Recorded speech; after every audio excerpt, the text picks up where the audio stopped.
audio lecture on Absolutism in Eastern Europe, as well as Baroque art. Key concepts. Overview of Eastern Europe, or HOPRAP. Three aging empires. First, you have the Holy Roman Empire, the Ottoman Empire, the Polish Kingdom, and this gave way to the new empires of Russia, Austria, and Prussia. HOPRAP. The Holy Roman Empire. Religious divisions due to the Reformation and religious wars in the 16th and 17th centuries split Germany among Catholic, Lutheran, and Calvinist princes. We discussed this in Unit 2. Here's the Holy Roman Empire as of 1648, when it was divided up into about 300 small Germanic principalities. The Ottoman Empire. It could not maintain possessions in Eastern Europe and the Balkans in the face of Austrian and Russian expansion. The Ottoman Empire was built on expansion. The Sultan had absolute power in the empire. After 1560, the decline in its western expansion resulted in the gradual disintegration of the entire empire. Now, it will take a long time before it goes away completely. In fact, it will not be dismantled until after World War I, but it is in a steady decline from 1560 onwards. Suleiman the Magnificent is one of the last greatest sultans of the Ottoman Empire. He was perhaps the most powerful ruler in the world during the 16th century. He nearly conquered Austria in 1529. That was one of the wars that was distracting Charles V when the Protestant Reformation was going on in Germany. Nearly half of Eastern Europe also was conquered by him, including all the Balkan territories, most of Hungary, and part of southern Russia. Here is the Ottoman Empire in 1481, and then if you look at the other parts of the key, you see the additions that were made in later years. Highly talented Christian children from the conquered provinces were incorporated into the Ottoman Empire's bureaucracy, or as professionals. Janissary Corps, or what they were called, those Christian slaves who were not selected for the Ottoman bureaucracy, served loyally instead in the Turkish army. The Janissary Corps ultimately were forced labor in the armies of the Sultan. The Ottoman Empire was fairly tolerant regarding religion in its conquered provinces. It failed to conquer Vienna in 1683 and saw its decline in Eastern Europe accelerate thereafter. Key concept. The Polish Kingdom. Liberum veto. Voting in Polish parliament had to be unanimous for changes to be made. This is called the liberum veto. Because it had to be unanimous, little could be done systematically to strengthen the kingdom. How often does everybody agree in a parliament? So very little could ever get done. This kind of stunted Polish growth. The inability of the Polish monarchy to consolidate its power over the nobility led to Poland's partition later on. Partition just means separation. It will be divided up between different empires, taken over by other different empires and kingdoms. Russia and Prussia encouraged certain Polish nobles to invoke the liberum veto to weaken Poland. By 1800, Poland ceased to exist as a sovereign state. It was carved up by Russia, Austria, and Prussia. There's a map showing you the partitions of Poland between 1772 and 1795. What belonged to Russia, what belonged to Prussia, and what belonged to Austria. Poor Poland lost its sovereignty. Key concept. Eastern European absolutism differed from French absolutism.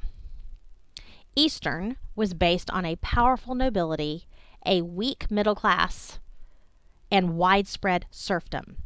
In Eastern Europe, they still were pretty much in the feudal system. In France, the nobility's power had been limited. The middle class was relatively strong, and peasants were generally free from serfdom. Quite different. Louis XIV built French absolutism upon the foundations of a well-developed medieval monarchy and a strong royal bureaucracy. The threat of war with European and Asian invaders motivated Eastern European monarchs' drive to consolidate their power. Reduced the power of the nobility.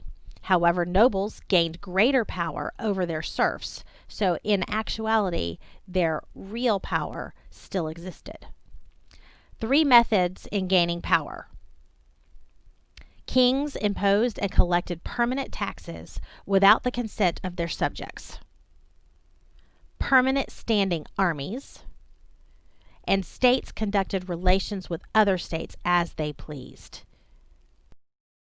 Absolutism in Eastern Europe reached its height during the reign of Russian Tsar Peter the Great. Key concept. Let's discuss serfdom in Eastern Europe. After 1300, lords in Eastern Europe revived serfdom to combat increasing economic challenges. This is one of the reasons why Eastern Europe will maintain serfdom as Western Europe is abandoning it. The areas most affected included Bohemia, Silesia, Hungary, Eastern Germany, Poland, Lithuania, and Russia. A drop in population in the 14th century, especially from the Black Death, created tremendous labor shortages and hard times for nobles throughout Eastern Europe. Lords demanded that their kings and princes issue laws restricting or eliminating peasants' right of moving freely, of leaving any place and going another place. By 1500, Prussian territories had laws requiring runaway peasants to be hunted down and returned to their lords.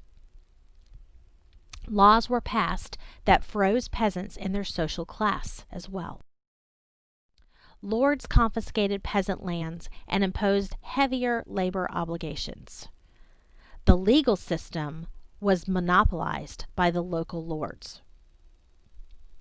Non-serf peasants also were affected. The Robo, in certain regions, peasants were required to work 3 to 4 days without pay per week for their local lord. It was a requirement. Serfdom consolidated between 1500 and 1650 in Eastern Europe. Hereditary serfdom was reestablished in Poland, Russia, and Prussia by the mid-17th century. That means that you could be born into serfdom. So much for the natural right of liberty. In Poland, nobles gained complete control over the peasants in 1574 and could legally impose death penalties on serfs whenever they wished. In 1694, the Russian Tsar rescinded a 9-year term limit on the recovery of runaway serfs. These are examples of hereditary serfdom being reestablished. This period saw growth of estate agriculture, especially in Poland and Eastern Germany. Food prices increased due to the influx of gold and silver from the Americas, that price revolution that we discussed in Unit 1. Surpluses in wheat and timber were sold to big foreign merchants who exported them to feed the wealthier Western European nations. Why serfdom in Eastern Europe but not in Western Europe? Well, let's look at this. The reasons were not necessarily economic, as the West was also devastated by the Black Death, and the resulting labor shortages helped labor. Political reasons are more plausible. the supremacy of noble landlords. Most kings, in fact, were essentially first among equals in the noble class and directly benefited from serfdom.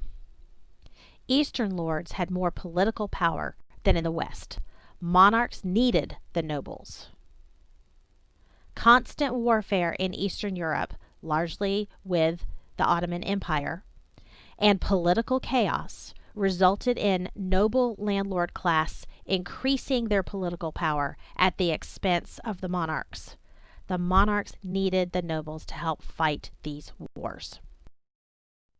Weak Eastern kings had little power to control landlord policies aimed at the peasants as well. Strong sovereign kings were not really in place in Eastern Europe prior to 1650. Peasants were weaker politically than they were in the West as well. Uprisings did not really succeed here. Peasant solidarity in the East was weaker than in Western communities. Landlords undermined medieval privileges of towns and the power of urban classes as well in Eastern Europe. The population of towns and the importance of an urban middle class declined significantly in Eastern Europe, and they remained predominantly rural instead of urban. Key concept. The Austrian Empire, or the Habsburg Empire. Sometimes you will see it spelled with a B instead of a P. Both are considered correct. The rise of Austria. The ruler was traditionally selected as the Holy Roman Emperor. After the War of the Spanish Succession and the Treaty of Utrecht in 1713, the Spanish throne was now occupied by the Bourbons. Habsburg power was concentrated now solely in Austria. The Habsburg Empire included Naples, Sardinia, and Milan, the Austrian Netherlands, Hungary and Transylvania, and of course Austria itself. Here is a map of the Habsburg Empire in 1700. Ineffective Habsburg rule in the Holy Roman Empire forced monarchs to turn inward and eastward to consolidate their diverse holdings into a strong unified state. Of course, this is after the 30 Years' War. Reorganization of Bohemia after the 30 Years' War was a major step towards absolutism.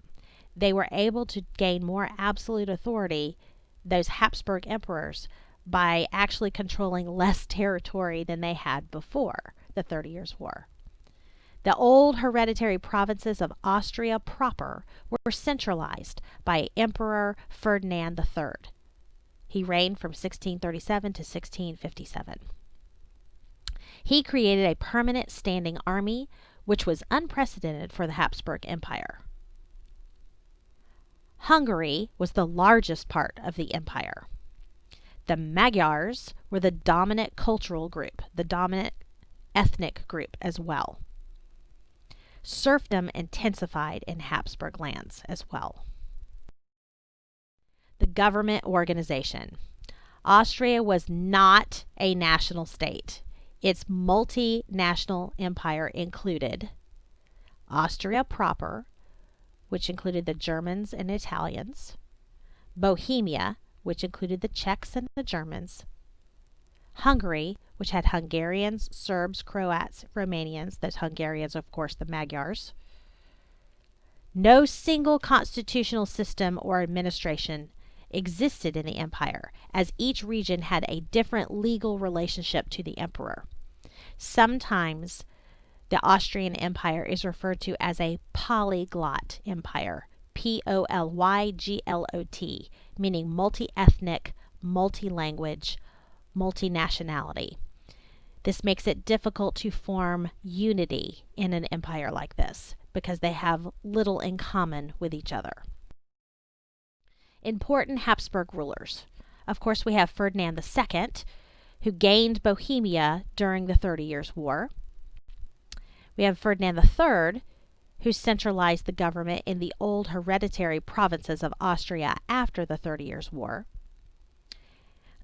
And Leopold I, severely restricted Protestantism throughout the empire. The siege of Vienna was where he was able to successfully repel the Turks, the Ottoman Turks, from the gates of Vienna in 1683. Vienna, if it had been taken over by the Turks, the siege of Vienna would have made it so the Habsburg Emperor would not survive and the Austrian Empire would have collapsed. The fact that he repelled the Turks saved the Austrian Empire. This was the last attempt by the Turks to take Central Europe. From that point forward, the Ottoman Empire will shrink continually. Emperor Charles VI is another important Austrian emperor. Austria was saved from Louis XIV during the War of Spanish Succession with its alliance with Britain and military leadership of Prince Eugene. This will lead to eventually the Pragmatic Sanction of 1713. Habsburg lands were never to be divided and were to be passed intact to a single heir, even if that heir was female. Charles VI's daughter, Maria Theresa, will inherit Charles's empire in 1740 and rule for 40 years outright as a result. This kept any other branches of the Habsburg family from trying to gain some of those territories because she was a woman. The Pragmatic Sanction made her be able to keep her empire intact. Thanks to Daddy. Now we're moving to Prussia and the Hohenzollern dynasty. That's the last name. The background.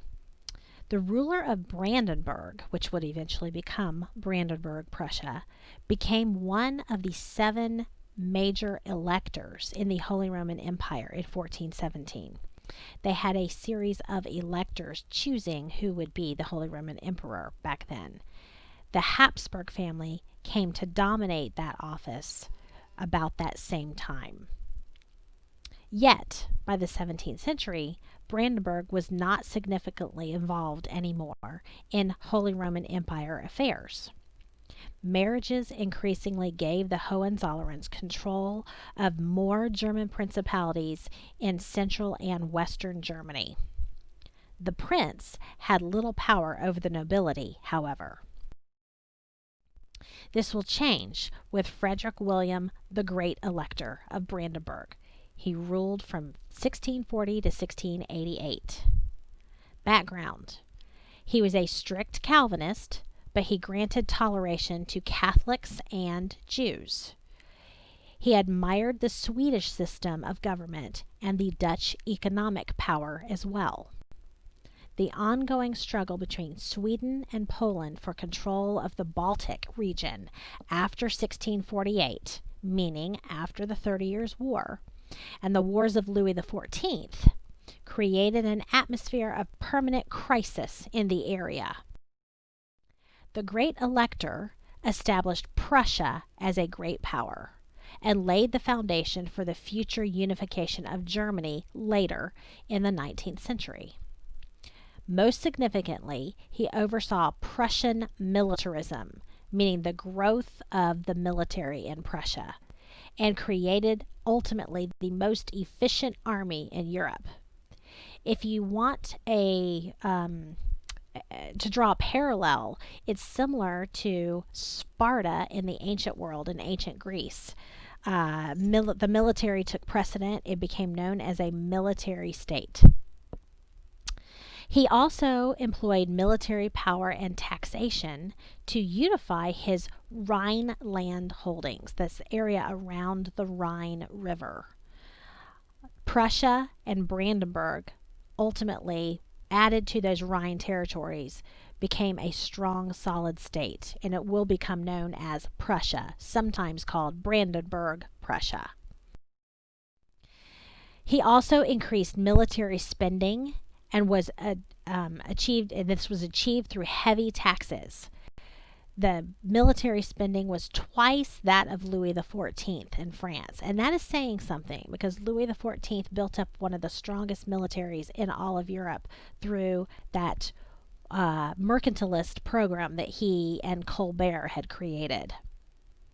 The Prussian nobility was not exempt from these taxes. Soldiers also served as tax collectors and policemen, thus expanding the government's bureaucracy.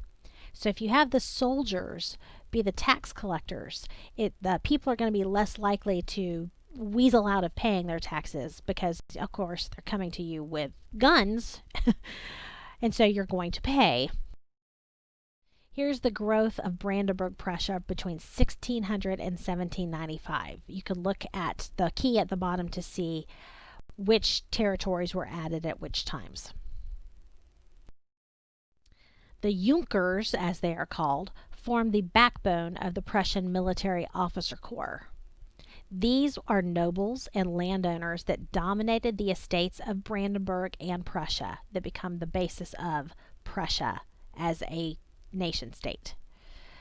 In 1653, the hereditary subjugation of serfs in Prussia was established as a way of compensating the nobles for their support of the crown. So they were bought off by having hereditary subjugation of their serfs. He also encouraged industry and trade, the Great Elector. Skilled craftsmen and Dutch farmers were imported from the Netherlands to help them build up their crafts industry as well as their farming techniques. New industries emerged as well: woolens and cottons and linens and velvet, lace and silk, all part of the textile industry. Then also soap, paper, and iron products. Efforts at overseas trade largely failed due to Prussia's lack of ports and naval experience. Frederick I, also known as the Ostentatious, reigned as the first, quote, king of Prussia from 1688 to 1713. He's the first one to take that title. He's probably the most popular of the Hohenzollern kings in Prussia. He sought to imitate the court of Louis XIV. He encouraged higher education. He founded a university and encouraged the founding of an academy of science. As we move into the scientific revolution and the Enlightenment phase, we will see why this is happening now. It's overlapping with the Enlightenment and the scientific revolution. He also welcomed immigrant scholars and gave them positions at these universities to help build up the knowledge base. He fought 2 wars against Louis XIV to maintain balance of power. The 9 Years' War and the War of Spanish Succession is the wars he fought against Louis. He allied with the Habsburgs. After the Treaty of Utrecht of 1713, the Elector of Brandenburg-Prussia was recognized internationally as the King of Prussia in return for aid to the Habsburgs. Now we move to Frederick William I. He reigned as the King of Prussia from 1713 to 1740. He's known as the Soldiers' King. He was the most important Hohenzollern king regarding the development of Prussian absolutism. He was a Calvinist like his father. He obsessed with finding tall soldiers for his army, thinking that they would have an advantage, a visual advantage, to see over the heads of others. He infused militarism into all parts of Prussian society. Prussia became known as the Sparta of the North, like I was saying before. One notable diplomat said, "Prussia is not a state with an army, but an army with a state." Society became rigid and highly disciplined as a result. Unquestioning obedience was the highest virtue. It was the most militaristic society of modern times. He nearly doubled the size of the army during his reign. Prussia had the best army in Europe by this point. It was Europe's fourth largest army next to France, Russia, and Austria, but it was better than those three armies. So it may not have been the largest, but it was the best and most disciplined. 80% of government revenues went towards the military. 80% of the nation's budget went to pay for the military. That is unheard of, folks. The Prussian army was designed to avoid war through deterrence. The idea being, if they're so tough, people will recognize them as so tough and will not try to challenge them. The only time Frederick William I fought a war was after Sweden occupied a city in northern Germany. The Swedes were subsequently forced out. He oversaw the most efficient bureaucracy in Europe. He removed the last of the parliamentary estates and local self-government. He demanded absolute obedience and discipline from his civil servants. Promotions were based on merit, not on birth. Some commoners were even able to rise to positions of power because of this. This is very enlightened, and so he will be influenced by those Enlightenment ideals. He did have high levels of taxation, as you can see, with 80% of the budget going to the military. The Junkers remained the officers' caste or class in the army in return for supporting the king's absolutism. He was able to suppress the challenges of nobles by allowing them to keep those high positions in exchange for their support of him. A little different approach than Louis XIV took when he suppressed his nobility. The government established compulsory elementary education for all males of the upper classes in 1717. It established approximately 1,000 schools also for peasant children. The upper echelons of society would receive better education, but at least all males from peasants on up would receive some kind of rudimentary education at the cost of the state. Of course, this would also be geared around building a strong military. You have to have well-educated people in order for them to be a good military. Now Russia. The Romanov dynasty, 1613 to 1917. This lasted from the ascent of Michael Romanov in 1613 until the Russian Revolution happens in the midst of World War I in 1917. This is one of Europe's longest lasting dynasties. Michael Romanov, 1613 to 1645 are the years of his reign. He came to power in Muscovy after the horrific Time of Troubles, which basically was a period of civil war after the dynasty of Ivan IV, aka the Terrible, fell.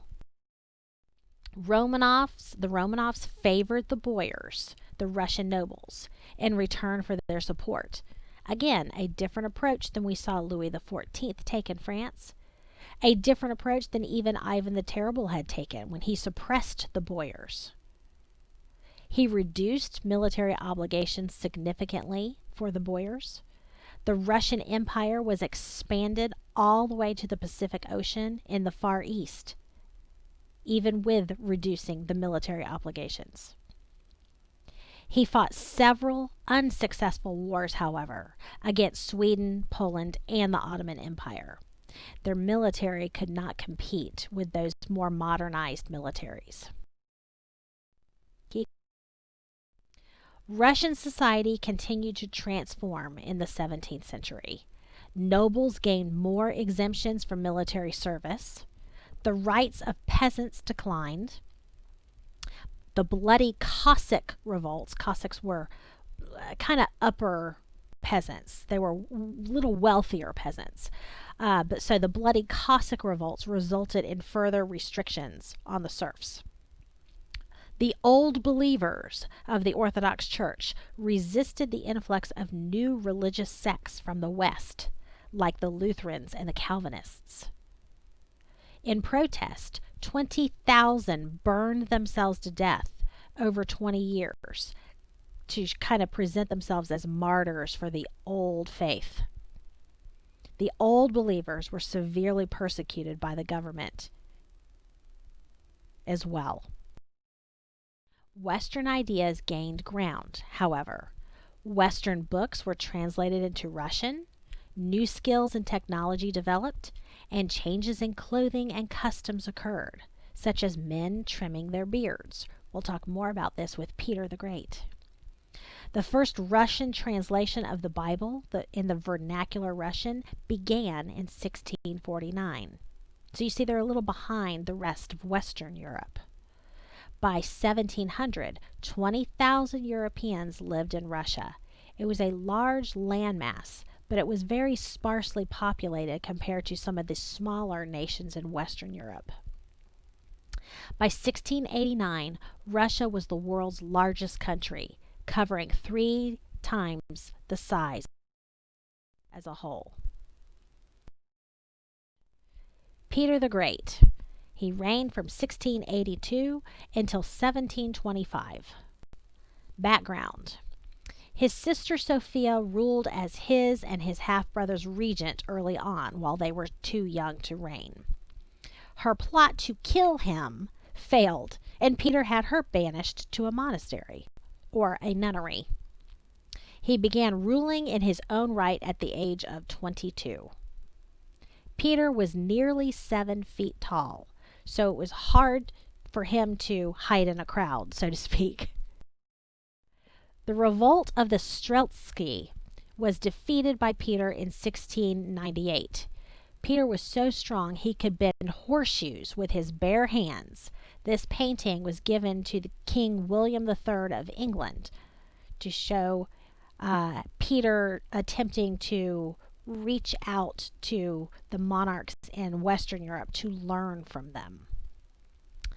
These Moscow guards had overthrown previous leaders, the Strelski. The security of Peter's reign was now, however, intact because he defeated the Strelski. Military power was Peter's major concern. Each Russian village was required to send recruits for the army. 25-year enlistments were required of everyone. 25-year enlistments, folks. 75% of the national budget was spent on the military. He learned this from the Prussians. The royal army of over 200,000 men, plus additional 100,000 special forces of Cossacks and foreigners as well. A very large army. He established the Royal Military and Artillery Academies as well to help train his forces. All young male nobles were required to leave home and serve 5 years of compulsory education. A large navy was built on the Baltic Sea, though it declined after Peter's death. Non-nobles had opportunities to rise up in the ranks as well. He was an enlightened king. The Great Northern War is sort of the key turning point for Peter during his reign. 1700 to 1721, the war would go on. Russia, with Poland, Denmark, and Saxony as allies, versus Sweden under Charles XII. The Treaty of Nystad, 1721, ended the war, and Russia came out as a winner. Russia gained Latvia and Estonia. These are Western territories, and thus gained its, quote, window on the West in the Baltic Sea region. This is what Peter will refer to these territories as, and he will use them to help him build up a more Western-style capital for Russia. Here's the territories added at the Treaty of Nystad. Modernization and westernization were Peter's major focuses. He traveled to the West as a young man to study its technology and culture, Now, again, remember, he's almost 7 feet tall. It's not easy for him to travel without being noticed. And he could be a target as the heir to the throne in Russia if he was noticed. So he tried to travel incognito, but was largely unsuccessful. Military technology, however, was his primary concern, so he wanted to learn as much as he could from Prussia and France when it came to military might. He imported many Western technicians and craftsmen to aid in building large factories to help him build up his military. By 1725, Russia outproduced England in iron, though not Sweden and Germany. Industrial serfdom existed in factories where workers could be bought and sold. Now, these factories were not as high tech as the factories would be in Western Europe after the Industrial Revolution, which will begin shortly. But they were still factories, meaning places where things are manufactured. State regulated monopolies were created, and this will echo mercantilist policies of Western Europe. However, this actually stifled economic growth over time. Industrial serfs created inferior prices. The government became more efficient. Peter ruled by decree. This is an example of absolutism, ruling by decree. The Tsar theoretically owned all the land in the state. Nobles and peasants served the state. There was no representative political bodies that existed, no legislatures. All landowners owed lifetime service to the state, either in the military, civil service, or in the royal court. In return, they gained greater control over their serfs. After he returned from Western Europe, Peter decreed that the boyars, those are the Russian nobles, that they cease wearing their traditional long robes and cut their beards in the Western style. This was one of several efforts by Peter to westernize Russian society. Many of the boyars found this untasteful. They thought he was trying to take away their Russianness. The table of ranks. This was an attempt to set educational standards for civil servants, most of whom were nobles. Peter sought to replace the old boyar nobility with new service-based nobility loyal to the Tsar, educating them in the way that he wanted them to help him govern. The Russian secret police was also created, and it ruthlessly and efficiently crushed any opponents to what he was doing. Taxation. He was heavy on trade sales and rent. Taxation also was created to have a head tax on every male person in the empire. State control of the Russian Orthodox Church was also secured. St. Petersburg. This is Peter's new capital that he built on the western bank of the Baltic Sea. One of Peter's crowning achievements was St. Petersburg. He sought to create a city similar to Amsterdam, and his palace, the Peterhof, with the grandeur of Versailles. By the time of his death, the city was the largest in Northern Europe, with 75,000 inhabitants. St. Petersburg became the new capital of Russia. Oftentimes it would be referred to as the imperial capital of Russia, because once the Russian Revolution happens in the 20th century, the capital will be moved back to Moscow.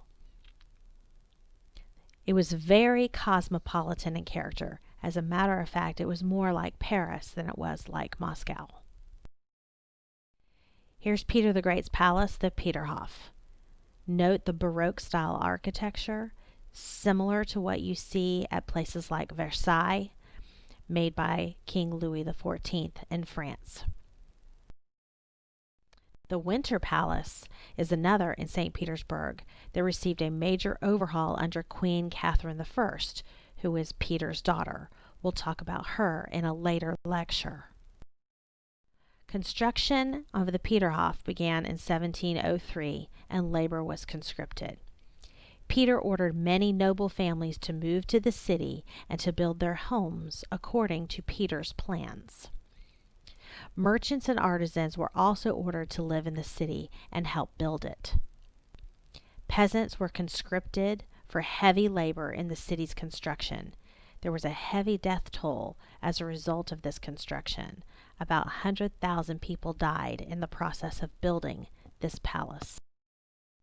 Peter's reforms modernized Russia and brought it closer to the European mainstream, however. A more modern military and state bureaucracy were created. An emerging concept of interest in the state as separate from the Tsar's interest also developed, if you will, early Russian nationalism. Peter began issuing explanations to his decrees to gain popular support for them. Not that he needed them to support them, but it would be easier to make sure that they stuck if he could explain them to the people and show them how they would make sense for the state. Baroque art and absolutism. The Baroque and absolutism. The Baroque art, as we discussed before, began in the Catholic Counter-Reformation, but it also reflects the age of absolute monarchy. It began in those Catholic Reformation countries to teach in a concrete and emotional way, and to demonstrate the glory and power of the Roman Catholic Church.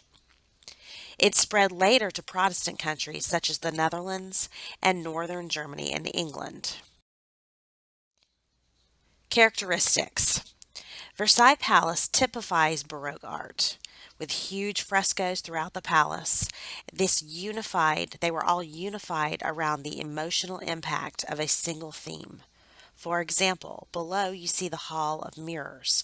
It shows the grandeur of Louis XIV's royal court, covered in gold and glass, almost bordering on gaudy. That is what Baroque was all about, to show the glory and grandeur in a very magnificent way.